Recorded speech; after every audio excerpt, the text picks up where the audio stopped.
years. He was an informant spilling the secrets of the Chicago mob to the FBI. The story of Red Wement. I was told by some people at the time they put out $1 million contract on my head.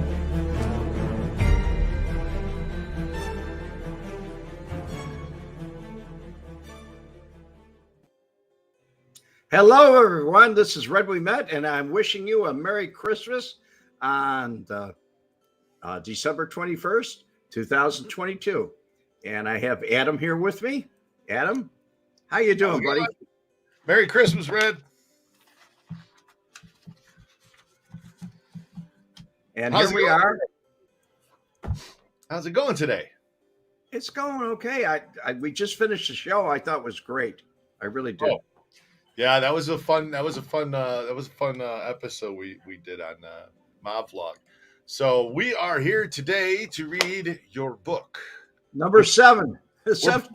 We're blazing through this thing, guys. I mean, this is we're at page all in a playlist, folks. If you don't catch it, it's all in a playlist.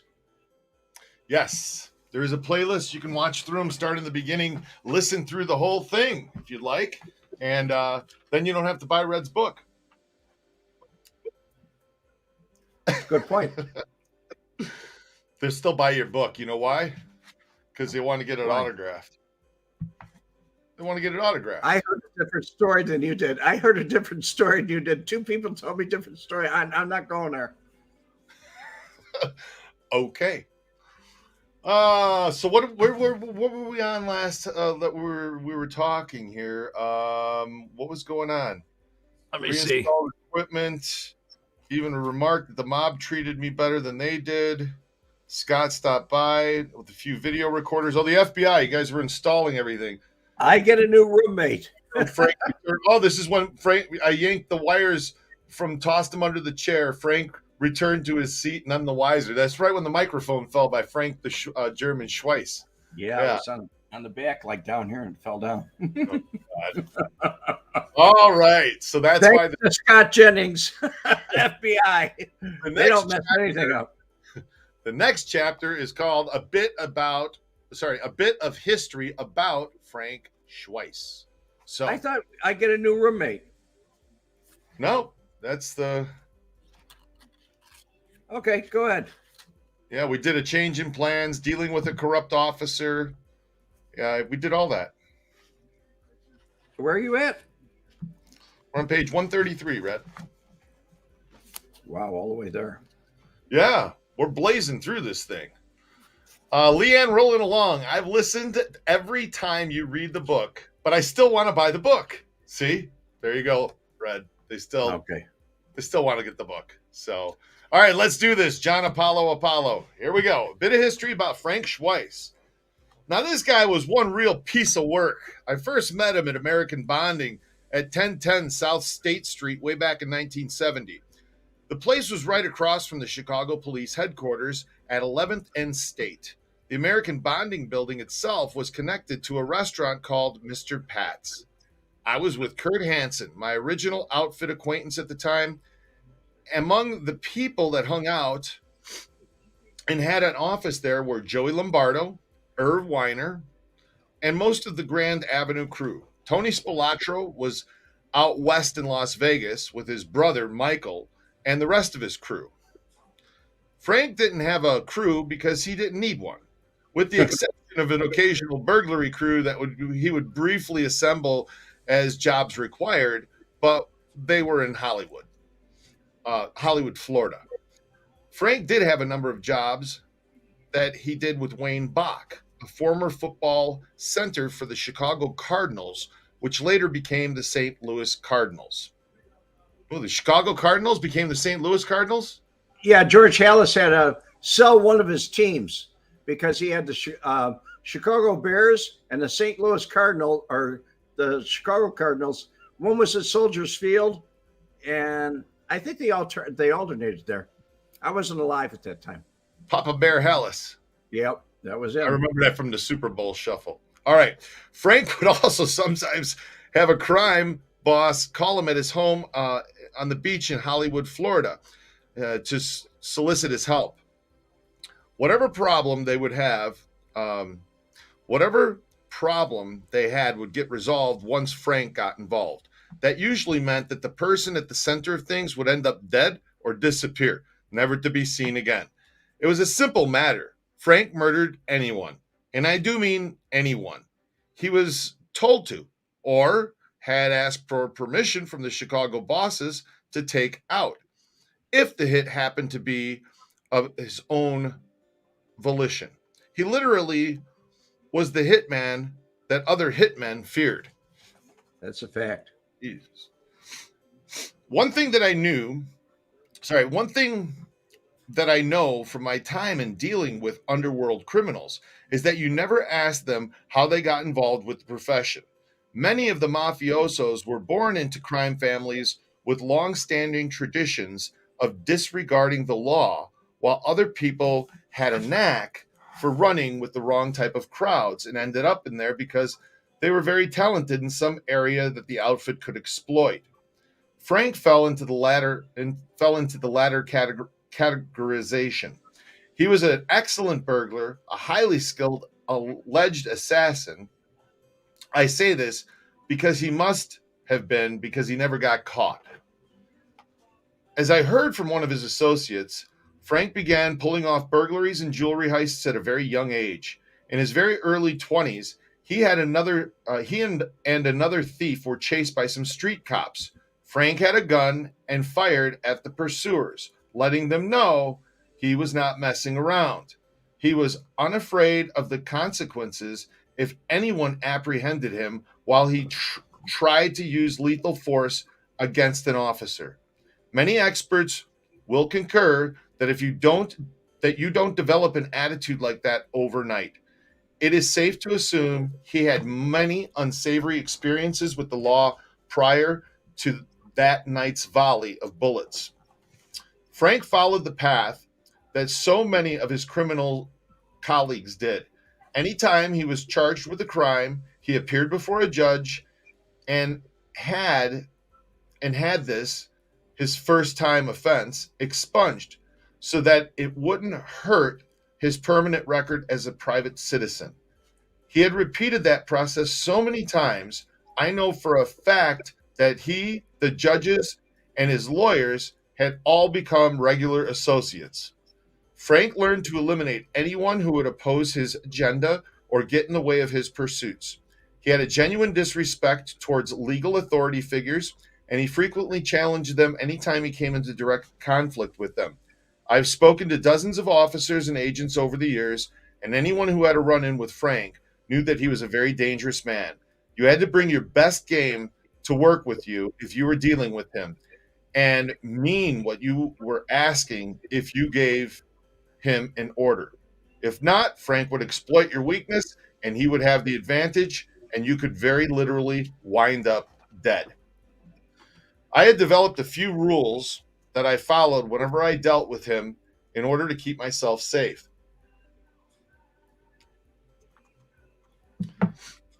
I had known him for years and had what could be described as a very favorable working relationship with him. Other people were far less fortunate.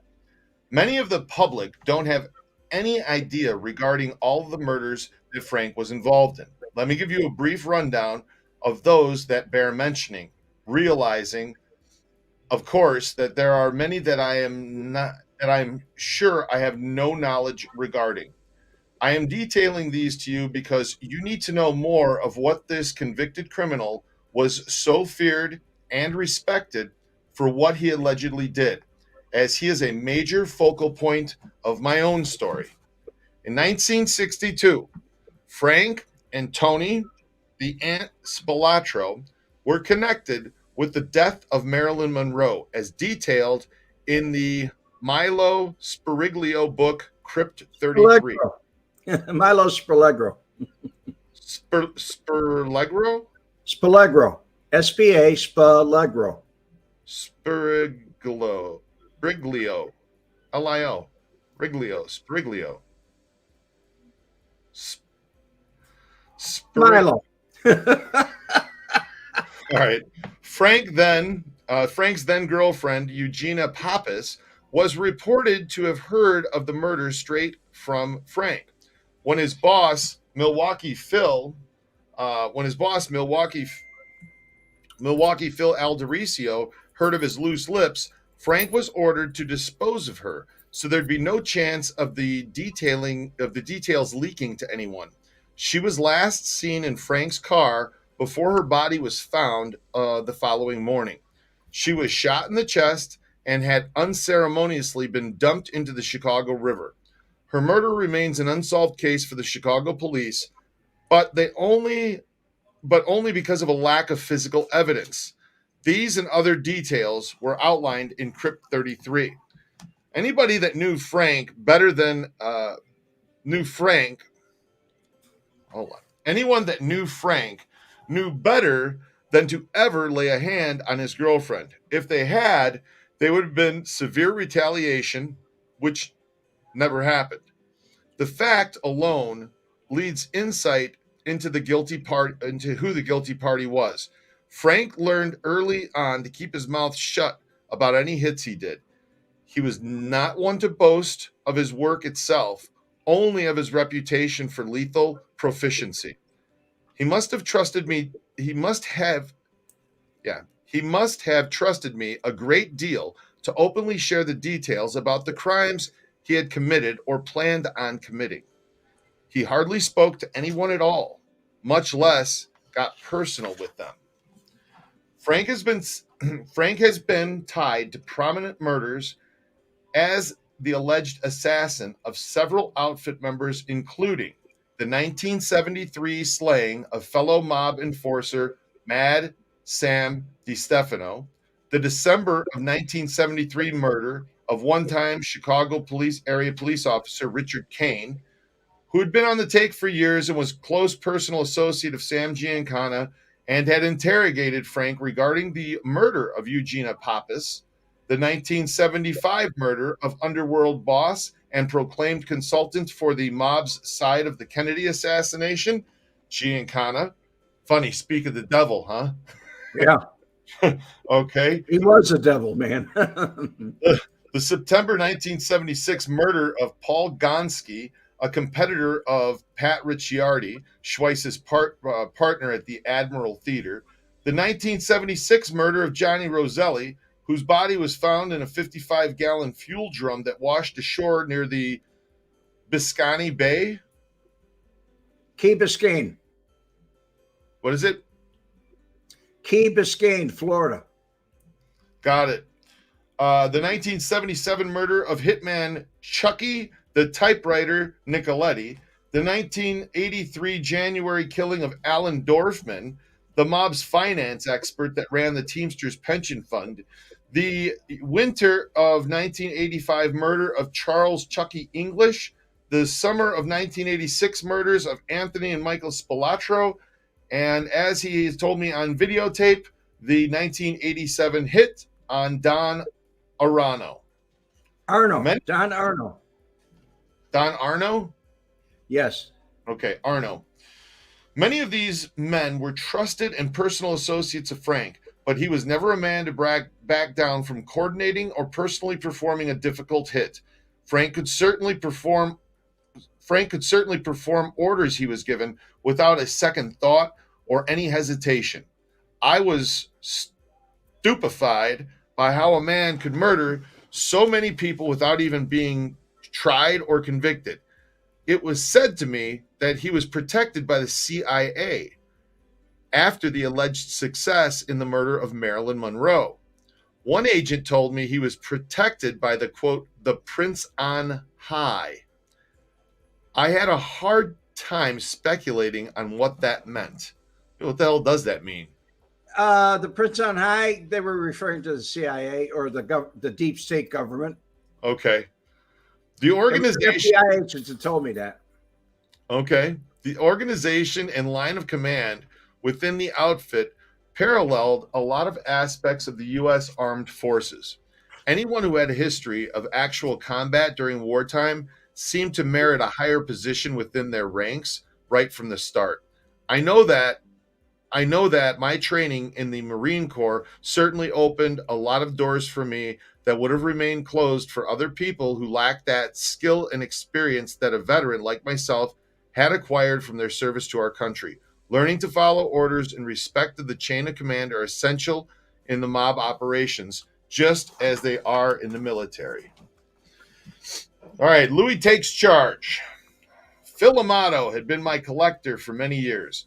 I had to pay him my street tax after Marshall and Johnny went away to prison. He gave me a farewell message telling me that Jeeps would be replacing him. I had never heard of Jeeps prior to that exchange, so I called Jimmy Kozo, Phil Amato's son-in-law, to ask him who Jeeps was. He told me that Joey turned over the day-to-day business to, quote, that prick out west, Louis. This is how I learned that Louis, the Mooch Ebele, was to be in charge while Joey was away doing his time in the big house. Anthony Jeeps Didino was one of his street tax collectors, just a mob mule. We got acquainted real soon as Jeeps told me that, quote, my guy was rounding my street tax up to $1,000 every month, or $1,100 every month. He would be coming to collect it around the first of each month instead of my previous weekly payout. He told me that he would give me a call before he came to retrieve it. That way I could have everything ready for him, and he wouldn't have to stay too long or draw undue attention to himself or our visits. Dealing with Jeeps was a bit comical for me. He would always take the cash he collected and put it into his sock. Jeeps was afraid to go through the rough parts of town and didn't want to lose it if he got robbed going through the N-word neighborhoods. This statement was That's a quote.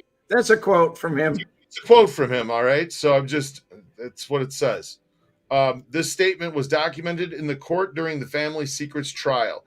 Every time I looked at him, it made me chuckle, thinking, here he is, a big mob guy, afraid of getting robbed on the street. The mooch was dying of cancer, which Jeeps let that slip in one of our conversations. He was so afraid of his boss that he always maintained that he never once told me that, quote, his guy was sick, even though it was caught on videotape for the FBI and I to review and replay, which always brought us a laugh. On one particular occasion, when I asked how his guy was, he said, okay. I told him, you told me he was dying. Jeeps affirmed in a loud and emotionally charged voice, I never said that. What are you doing, trying to get me killed? The whole exchange was really funny and a constant sore spot for him. Jeeps was also very fearful of my Dobermans. He would bring them rawhide chews each time he paid me a visit. I had to lock them up whenever he came over, but that was a common request of any of the crew who visited me. As I paid him, I told Jeeps to tell his boss to have Frankie get in touch with me, but it never happened, at least not until I stopped paying him. I told Jeeps a dozen times, did you give my message to Frank? He said, who? You know who. What's the problem here? Your guy is bigger than my guy. All I can do is give my guy the message. What I never knew was that Frank was in charge of everything. What I never knew was that Frank was in charge of everything when Joey was away. But when he was away, but he wasn't Italian or a maid guy. So Louis was the boss of the Grand Avenue crew in name only. That was when I stopped giving him the money. Jeeps told me that's not a good idea. Something could happen. I said, like what? He said, you could have a fire, maybe get hurt. I figured I'd take my chances and I stopped paying him. One day the doorbell rang. It was Frank Schweiss. I buzzed him in. As he came up the steps, I said, where the fuck have you been? I've been sending messages to you for almost a year now. He said as he laughed, all I know is I got a call telling me that there was a deadbeat who didn't want to pay his bills. We talked on camera about a lot of things. We were laughing at the time. Both of us were. Even taking over the Bijou Theater owned by Steve Tushin. Bijou Theater owned by Steve Tushin. We also talked about the eventuality of taking over all of the pornography in the entire country. Frank told me, these walls might have ears, as he looked into the hidden camera. We have to be careful not to say too much. The G might be listening. He never knew. It was hard to keep a straight face during that. Shit. He never knew that I had also recorded Jeeps during conversations about Louis having cancer and dying. He told me to keep paying Jeeps until Louis died, and then we could make some moves. He had to talk to a few people. Frank told me, my reputation precedes me, son. I told him I understood. Frank went back to his residence in Hollywood, Florida, just north of Miami. He told me to keep on giving Jeeps the money until he instructed me differently, so that's precisely what I did. I was gratified that he instructed me differently. I was gratified that he had made a point to change he made a point to make the trip in to see me, as that was the main purpose for his visit to Chicago. Louis had a lengthy bout with pancreatic cancer that finally overtook him in 1987. When I heard that the mooch had kicked the bucket, I knew that the time was right for the German to seize the opportunity he was expecting. It was soon time for me to seize mine too. Frank gave me a phone call, not using his name or identifying himself. He said, "Don't give that guy any more money when he comes around." I asked him, "Well, what should I tell him?" And he said, "Just tell him you've made other arrangements." The next day, Jeeps called. I told him I had made other arrangements, and he replied, "Okay, buddy." And that was the last I heard from him. No arguments, no complaints. He simply hung up the phone without incident, to my surprise. I was finally coming to realize just how powerful of a guy Frank was within the outfit. Frankie's back in town. Frank discussed things with me as freely and openly as he did with anyone, and was always very comfortable. This was likely owed to the fact that I had been a long time associate. I was always honest in my business dealings, be it a mob venture or a lawful one. If someone in the ranks told me to do something, then I did exactly as I was told. I didn't try skimming off the top or trying to cut back deals after a business arrangement had been made. One time he was telling me about someone he clipped. Afterwards, he asked me who I killed. I replied, "Frank, I never talk about my work." "That's what I like about you, kid," he laughed with a smile. All the other guys who I knew that had problems and ended up dead got that way because they didn't want to abide by the unwritten rules of the mob business protocol. My reputation for honesty was a major factor in why mobsters and lawmen took me at my word and advised others to do the same. Frank would have never dealt with others the way he dealt with me. I was not one to take that for granted. I knew that I was going to have to be it was going to have to be my way. I knew that was going to have to be my way to get to him if he was ever going to be brought to justice. The guys called Frankie, as a joke, Hitler, mostly owning to his German ethnicity, but nobody ever called him that to his face because he sat with me day after day. Billy Kentz even advised me, "Be careful, that guy's killed more people than AIDS." Yeah. Billy kept going from down the street, and he said, "Close your shades, close your windows." He said, "Be careful, that guy's killed more people than AIDS." Gosh. Even the other outfit hitmen told their families that if they ever saw Frank coming, they were to immediately call the police for assistance. All of that said, he was never rude to me or gave me any problems whatsoever. As a matter of fact, I had a hard time trying to keep him from solving my problems in his own way without telling me. Let me tell you part of the reason why. When Joey went to prison in 82, he called a meeting, and all of his subordinates were there. He told everyone what to do when he was gone.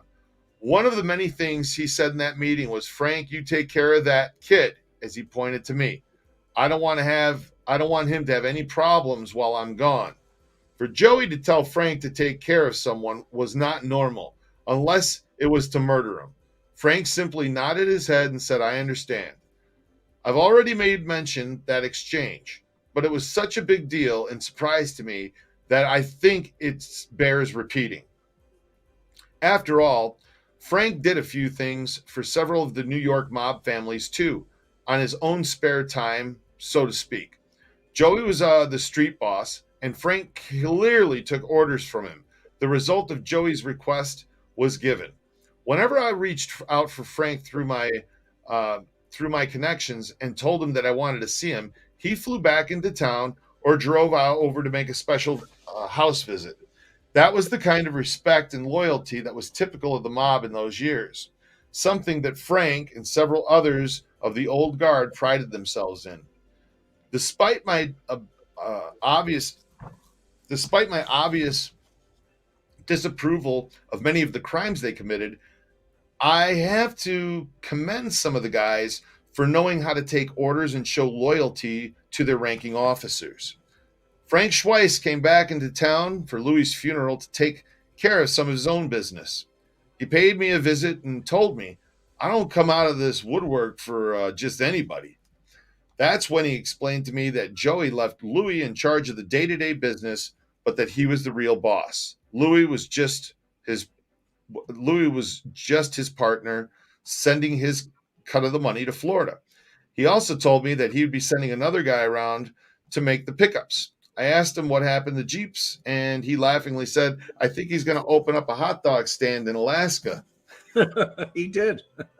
Frank, I don't trust anyone anymore. Either they're in prison like Marsh or they're dead. I don't want to meet new people and end up in prison. I don't trust anyone anymore. Frank said, do you trust me? Sure, Frank, I trust you. He replied, then give the money to me. No problem. So that's what happened. I began to give the protection money directly to Frank. He looked right at me, right in front of the hidden camera when we had this exchange. You can give me the money from now on, and we can open things up and take over a few things here. Make some moves, Frank continued. Tell me what you know about this broad on the corner. He was referring to Steve Tushin, the owner of the Bijou Theater. Well, I can tell you this, Frank. I can tell you this, Frank. I broke into his safe and I looked at his books. He's taken in about $1 million a month. I referred to my recent intelligence gathering operation. I have a few skills of my own that I used on occasion, as occasions required. Frank was very surprised at the amount of money I told him were in the books. In a very serious tone, he said, are you shitting me, Red? As if I was kidding him. He also asked me if I took any cash from the safe.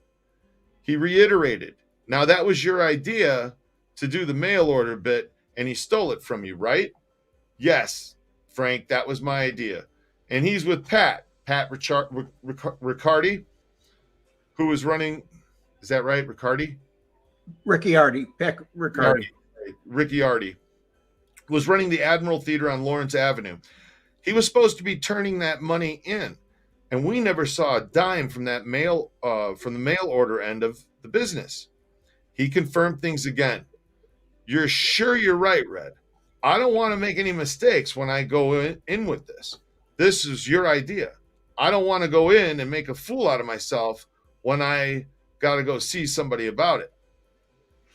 I retorted to Frank, taunting with some foul language, telling him that it was always my idea.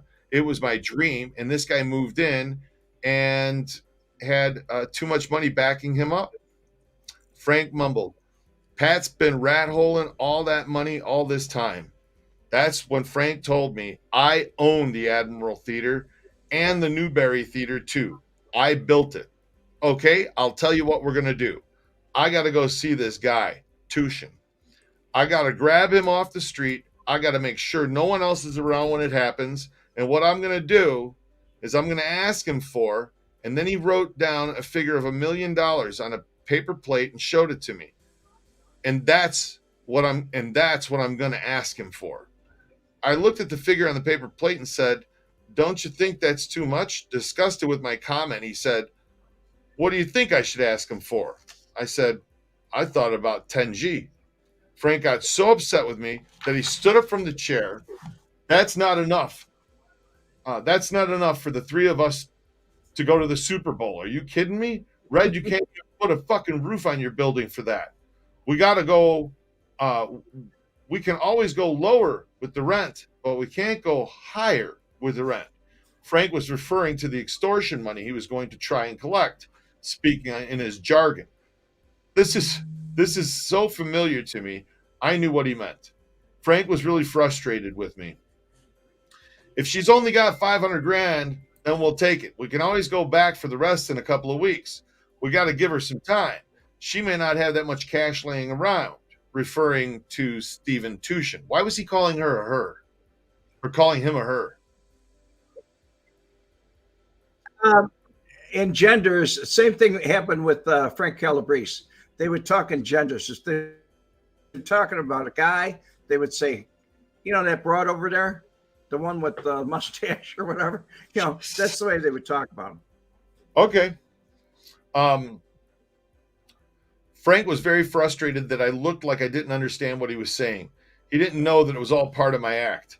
I acted confused in an attempt to have him say the dollar amount out loud for my videotape, but Frank didn't fall for it. Frank finally, fed up with my ineptitude, shouted, "Lenny, take him for a walk in the park and explain it to him," laughing as he mocked me for my lack of understanding something so clear.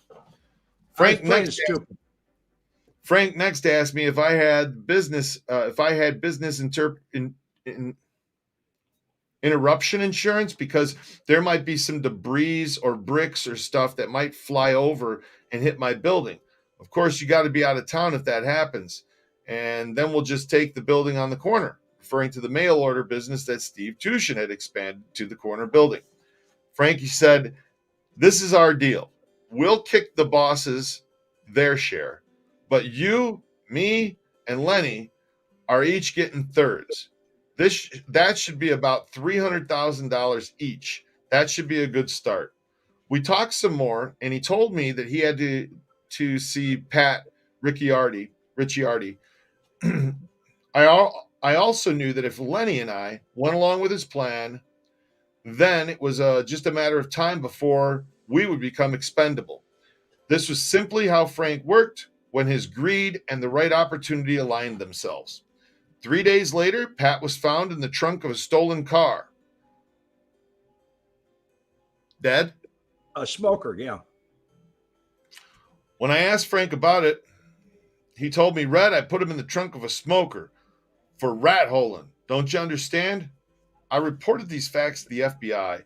I had attempted to report it before it happened, but Special Agent Jennings wasn't in when I called in the details, so they never got word in time to do anything to prevent it. After it happened, Jennings wrote up in an FBI 302 report saying that the CI blank blank murdered Patsy Ricciardi, and he put him in the trunk of a smoker. Seemed to me that nobody cared. They didn't. That's the title of the book. Later on in a news story, I learned that Pat got a phone call. After hanging up the receiver, he took off his wristwatch, diamond rings, and large gold chain necklace. He laid them on his desk, never telling anyone where he was going. He was never seen or heard from until they found him dead in a parking lot in the trunk of a car. With Pat dead, Frank put somebody else in to run the Admiral Theater, a man named Gerald Hector, Jerry Scarpelli. Is that Gerald Scarpelli? That's who it is. All right. One of the wild bunch. I'm quite sure Scarpelli kicked his end up on the take to Frank. Frank didn't have that much interest in the Admiral since his real focus was then on the Bijou a very lucrative mail order business.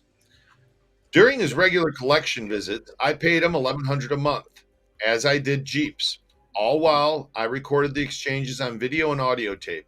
As a matter of fact, all of our conversations for that time period were recorded. Sometime after Pat's death, Frank told me, "There's too much money in this business. We're going to take over. We're going to take over the whole country. And don't forget, you're my partners. You, me, and Lenny are partners in the whole thing." Shortly after telling us these plans, he left. Several days later, Lenny and I saw him in the Crate and Barrel, which was directly across from the Bijou, sitting in a chair while he's monitoring time Steve Tushin came and went, all in an effort to document his daily business routines. Finally, the manager of the store told him he had to leave. He had been sitting there for several hours, dressed in his usual clothes and the Minnesota Vikings ball cap. We all laughed as he told me about it the next day.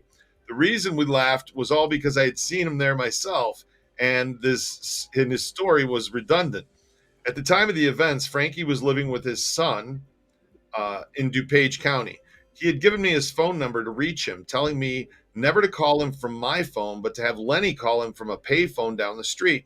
He would then pay us a visit. Around this time, Scott Jennings came by to pick up the usual tapes, telling me, "This is good stuff." He had a smile on his face as he mused over the content we were watching on the recordings. He talks about the murders and never suspects that it's on videotape.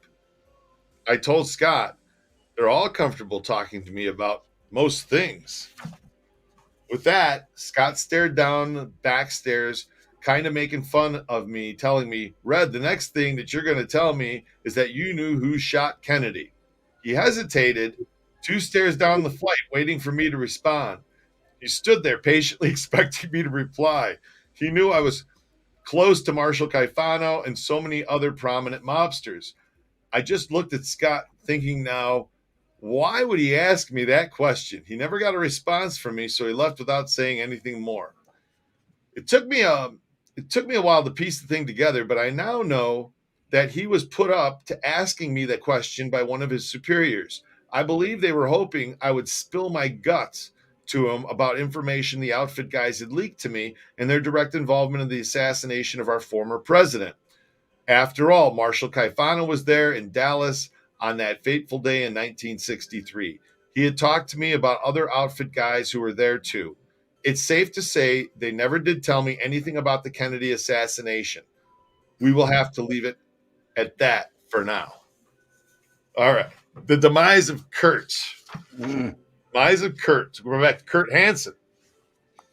While I was partnering with Kurt Hansen when we first got our business going, I drove him to Heinz Veteran Administration Hospital in the suburbs of Chicago. He was going to see a friend there who had served with him in the Marine Corps. During the long walk between the buildings, we passed by some quadriplegic patients who were fastened to the wall so that they could see what was going on around them and to converse with people as they passed by them. I couldn't help but feel sympathetic for these poor guys as we made our way through the maze of hallways and corridors. They were wearing a canvas-like straitjacket bag that clothed them, and they were then hung up on hooks that suspended them in air at eye level, all in an effort to make it possible for them to engage in normal conversation with visitors. They all appeared to be clean, well-groomed, and were practically grateful for any exchange they could solicit from anyone who would stop and talk to them. Kurt planned on dropping off a carton of cool cigarettes to his pal. Several of the guys who saw the box asked for a smoke as we passed him. The area of these patients made a real and lasting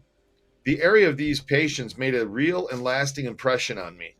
Kurt said to me, "That's got to be living hell, doesn't it, Billy? That's got to be living hell, doesn't it, Billy?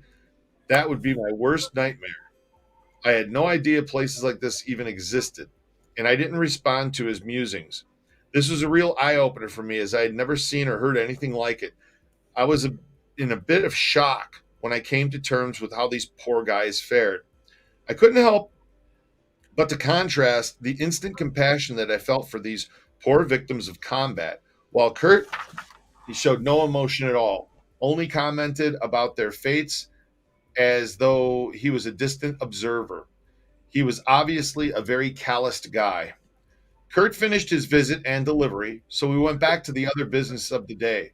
Little did he know that his worst fear would eventually overtake him. Sometime before the arrest of Frank Schweiss, I visited Kurt in the North Chicago VA hospital.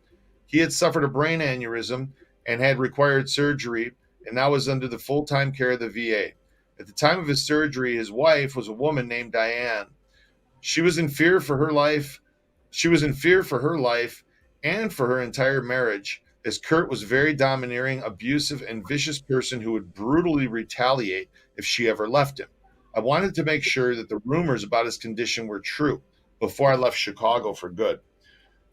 When we went down to the hospital to determine the cause of his health issues, it was discovered that he would need brain surgery if he hoped to make a complete recovery.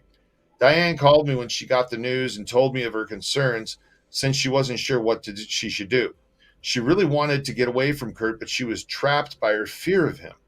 The doctor who was to perform the surgery had never previously done the procedure that Kurt now required.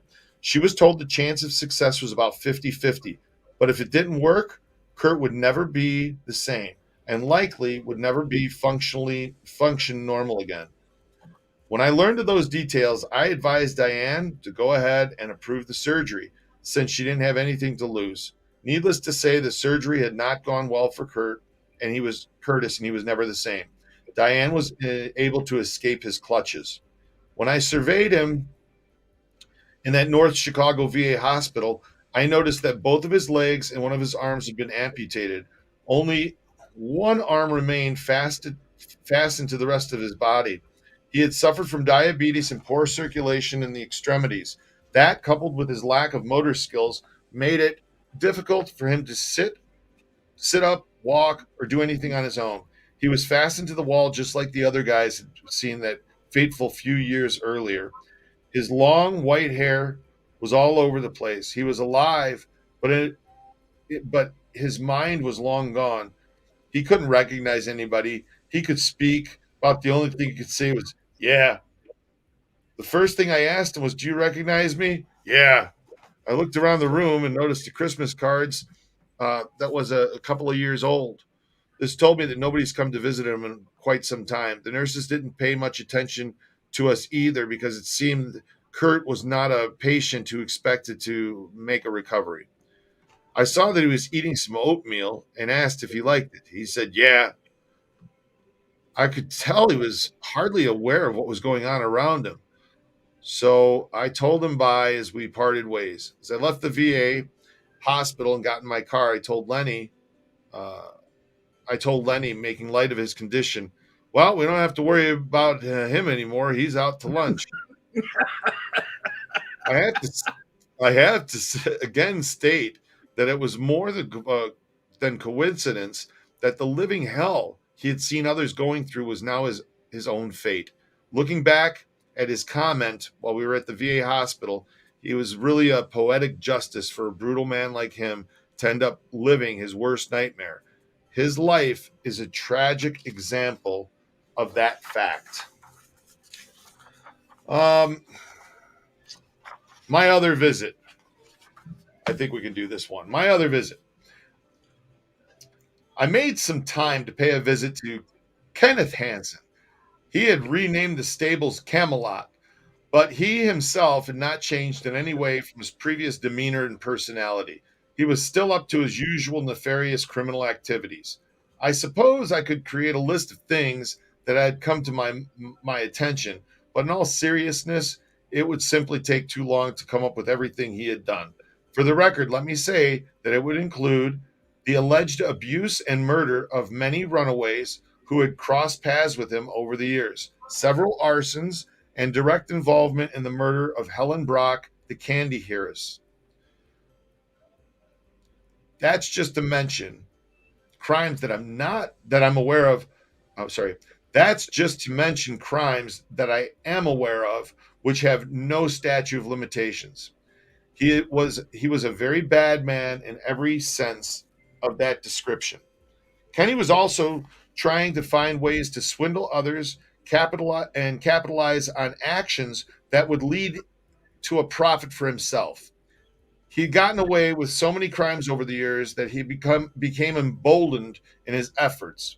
He was constantly trying to get back the properties he had lost to his wife when they separated, and nothing was beneath him if he had a goal he was trying to achieve.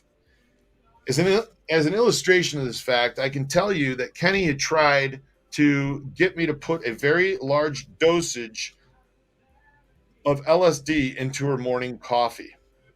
This was an effort to make her just like her brother Richard. Whose coffee? Beverly Hansen, his wife.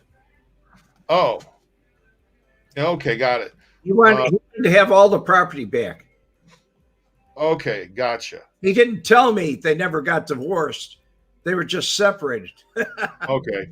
Beverly's brother had been living in a state mental institution in Dixon, Illinois, because of his severe dramatic mental episodes and the threat that they posed to himself and others. I had learned with the help of the ATF that he had, in fact, been poisoned with a toxic level of exposure to the drug. Probably. It made in sense to me. 1956, right after the murders.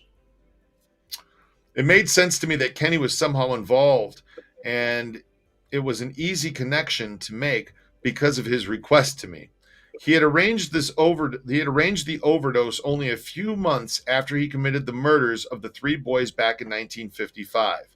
Since early 56, Richard was institutionalized. When I spoke of this to Kenny, he told me insanity runs in her side of the family. He was trying to get me to believe this lie, but I knew Beverly was mentally sound. In the late 70s, I had a run in with Kenny that gave him some new insight regarding me. His show barn stalls had seen a lot of wear over the years and needed replacement. He found a deal on some rough cut oak 2x6s, 2x8s, and 6x6s that were straight from a mill in Tennessee. He didn't have the funds to buy them because of the deteriorating condition of the barn. He had very little income. I kind of felt sorry for him and Beverly.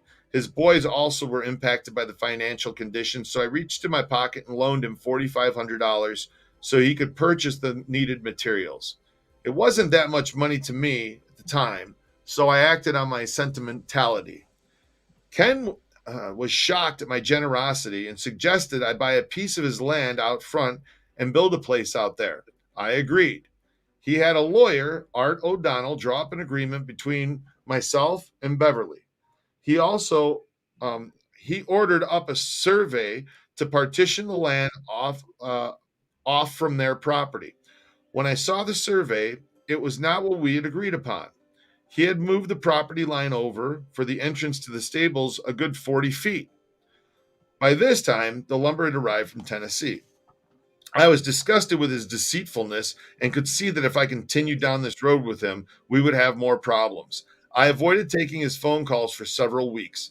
Eventually, Beverly Hansen called me, begging me to reconcile with Kenny. She suggested I call him at the barn's payphone. I called him, and we argued. As I paced my bedroom floor throughout the conversation with him, I finally decided I'd had enough.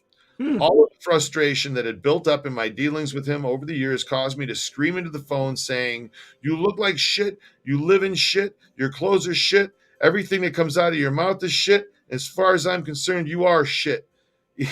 Even as I was saying this, I was saddened as I thought about the good times I would miss building the stalls in the barn with his son Mark.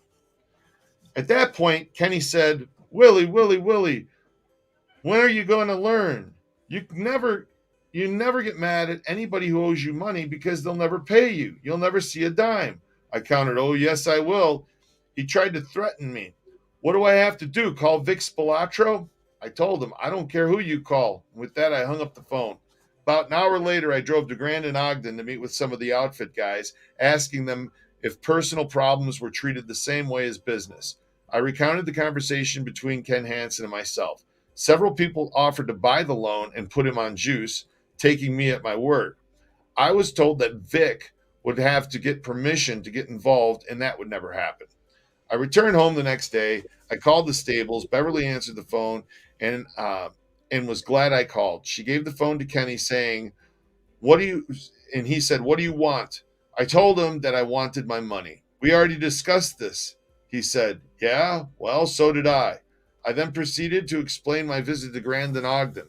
This upset him. "Who'd you talk to?" I misled him as I replied, JL. "You can't be serious. When I look at that man, all I see is death in his eyes." I told him I sold his loan to a juice collector and now he was going to have to pay 10% a week, just the vig. He couldn't believe I did this, and the fear in his voice as I chuckled and I told him goodbye. The very hours of the next morning, I heard my dogs barking and went to investigate. There was an envelope with cash in between my door and the door. This was the beginning of regular weekly payouts until he had repaid my loan in full. I never charged him interest. However, he did pick up the tab for the surveyor and the contract to purchase the property. That was good enough for me, so I figured we were even. Kenny now knew more about me than he had known other times when I had visited him. He knew that I was not going to be manipulated by him. What he did not know was the fact that the whole reason I came out to see him was to warn him never to try to kill Beverly again. He had already made several failed attempts on her life. I wanted to make it very clear in his mind that if she died under any mysterious circumstances, that I would come after him and bring him to justice. I drove out to the stables. Kenny was outside over by the corral. Although Beverly still owned the place, Kenny was the one who now ran the operations. He lived in the bookie apartment. Up the street from the stables. He was wearing his fancy derby hat that he used to cover his hairpiece. He was just standing there. I could tell that he was still prided himself on the fact that he thought any manual labor was beneath him. He had once displayed his hands to me, telling me, "Take a good look at them," while saying, "Do you see any dirt under my fingernails? I've never worked a day in my life and I never will." It was one of his ways of letting me know that he could always get others to do his dirty work. When Ken saw me approaching him, he greeted me with his old, "Willie, Willie, Willie, what are you up to?" I spoke to him and asked him if he would play me in a game of chess. He reluctantly agreed to it, claiming that I was always too easy to beat. We made our way over to his apartment and set up the chessboard. The first game I played fool's chess, and I beat him in 3 or 4 moves. Astonished at his loss, he quickly set up the chessboard for another match. In about a half an hour, I beat him again. The third game lasted about 4 hours, at which time I repeated my victory streak. Enraged, he flipped over the chessboard, knocking the pieces in every direction. You were never a better chess player than I was. I always let you beat me, just to see the way you think. Now you know how I think. Now you know how I think. Yeah, you will never beat me again, I simply told him. If you ever try to kill Beverly, then I will come after you, and I'll put you where you belong, behind bars. Again, that was my sole purpose. Is going there to visit with him. So with that, I turned and left. I never waited for his response. I got in my car and I returned to my home. I'm sad to say that my threat had the opposite effect on Kenny. Once he saw the news about my testifying against Frank, he gathered together his inner circle and showed them newscasts that reported I was in the witness protection program. He made this statement to them and several other people who knew me. "That's the last time I'll hear from him, that rat. Boy, was he wrong. Just like Kurt and the rest of these buffoons, they underestimated me. Their own misdeeds, crimes would eventually catch up with them." And that's the end of that chapter. And that's the end of this section. Very good, Adam. Hey, guys, I hope everybody's enjoying this. I see you guys are talking in the I can't read the comments when I'm reading the book. So, but everybody's in here. Well, yeah, it's a great story, Red. The book is hard to put down once you get reading. Yeah, it's definitely a good book. So it's the way things Red, were back then, guy. Yeah. Well, I think it's Merry time Christmas. to say good night, folks. Merry Christmas and good night. And God bless you all. Thank you, Adam, for reading. And I really appreciate it. And thank all of you for coming. I really appreciate that too. If you can, hit the like button on the way out. Please hit the like button. Merry God bless Christmas. you all. God bless. The combination of the videotapes and Ouimette's testimony resulted in the conviction of 2 men on extortion charges. One of them was Frank Schweiss, known in syndicate circles as the German, a feared mob terrorist and a suspect in a number of gangland murders. He was described to me by other outfit individuals as the most feared hitman. And as he said to me, my reputation precedes me, son.